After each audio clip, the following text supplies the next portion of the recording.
నమస్తే welcome to reflection news.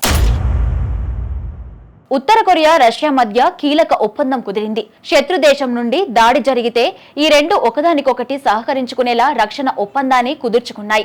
జూన్లోనే దీనిపై సంతకాలు జరిగాయని ఉత్తర కొరియా మీడియా తాజాగా వెల్లడించింది. ఉక్రెయిన్ యుద్ధం, కొరియా ద్వీపకల్పంలో అమెరికా మిత్రపక్షాల మధ్య పెరుగుతోన్న సైనిక భాగస్వామ్యంతో కిమ్, పుతిన్ ప్రభుత్వాలు మరింత దగ్గరవుతున్నాయి. ఈ రెండు దేశాల స్నేహం పాశ్చాత్య దేశాలను తీవ్ర ఆందోళనకు గురిచేస్తోంది.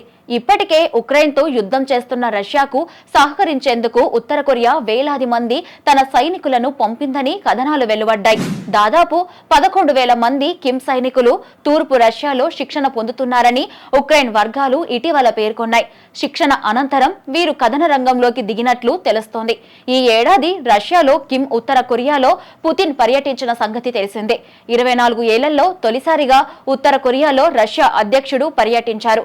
ఆ సందర్భంగా పుతిన్ మాట్లాడుతూ ఉత్తర కొరియాతో సైనిక, సాంకేతిక సహకారాన్ని అభివృద్ధి చేసుకునే అంశాన్ని తోసిపుచ్చలేమన్నారు. భద్రతా, అంతర్జాతీయ సమస్యలపై సుదీర్ఘంగా చర్చించామని చెప్పారు. ఇది ఇలా ఉంటే ఉక్రెయిన్ రష్యా యుద్ధంలో ఉత్తర కొరియా జోక్యం చేసుకోవడం సమంజసం కాదని, ఈ చర్య ఉన్న పరిస్థితిని మరింత తీవ్రతరం చేయడమేనని నాటో సెక్రటరీ జనరల్ మార్క్ రొట్టే గతంలో ఆందోళన వ్యక్తం చేశారు.